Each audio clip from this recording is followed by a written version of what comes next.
Appraisal rating 4 out of 5 எதிர்பார்த்தோம். ஆனால் லாஸ்ட்டில் 3 தான் கிடைச்சதா? இயர் ஃபுல்லாக நல்லா ஒர்க் பண்ணியிருக்கீங்க. ஆனால் ரேட்டிங் ரிஃப்ளெக்ட் ஆகலைன்னா ப்ராப்ளம் எஃபர்ட்டில் இல்லை, அப்ரோச்சில் இருக்குது. குயிக்காக இந்த 3 திங்ஸை பண்ணுங்க. ஃபர்ஸ்ட் ஒன், உங்களோட ஒர்க்கை ட்ராக் பண்ணுங்க. நீங்கள் பண்ணின ஒர்க் எல்லாம் ஜஸ்ட் மைண்டில் வச்சுட்டு இருந்தால் மிஸ் ஆகிடும். சிம்பிளாக ஒரு ட்ராக்கர் மெயின்டைன் பண்ணுங்கள். உங்களோட ப்ராஜெக்ட்ஸ், அதில் பண்ண அச்சீவ்மெண்ட்ஸ், அதுலேருந்து வந்த ரிசல்ட்ஸ், இது எல்லாத்தையுமே ட்ராக்கரில் மெயின்டைன் பண்ணுங்கள். அப்ரைசல் டைமில் எவிடன்ஸ் ரொம்ப ரொம்ப முக்கியம். Second one, communicate with impact. Task complete பண்ணிட்டேன்றது மட்டும் சொன்னால் போதாது, அது என்ன இம்பேக்ட் க்ரியேட் பண்ணிச்சுன்றது சொல்லணும்.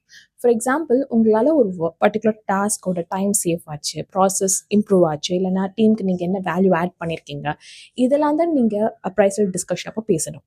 Third one is building visibility. நீங்கள் சைலண்டாகவே ஒர்க் பண்ணிட்டு இருந்தீங்கன்னா உங்கள் இன்க்ரிமெண்ட்டும் சைலண்டாகவே இருக்கும். ஸோ ரெகுலராக அப்டேட்ஸ் கொடுத்துக்கிட்டே இருங்க. மீட்டிங்ஸ் அப்போ நீங்கள் பேசுங்க, உங்களோட ஒர்க்கை விசிபிளாக காட்டுங்க. கார்ப்பரேட்டில் ஹார்ட் ஒர்க் பண்ணால் மட்டும் போதாது, அது எப்படி ப்ரெசென்ட் பண்ணுறீங்கன்றது ரொம்ப முக்கியம். இந்த வீடியோவை சேவ் பண்ணி அப்ரைசல் கிடைக்கலன்னு ஃபீல் பண்ணுற உங்களோட ஃப்ரெண்ட்ஸ் அண்ட் ஃபேமிலிக்கு ஷேர் பண்ணுங்கள். சேலரி ஹைக் எப்படி கேட்குறதுன்னு தெரிஞ்சுக்க என்னோட பேஜை ஃபாலோ பண்ணி சேலரி ஹைக்குன்னு கமெண்ட் பண்ணுங்கள். நெக்ஸ்ட் வீடியோவில் சேலரி ஹைக் எப்படி கேட்குறதுன்னு சொல்கிறேன்.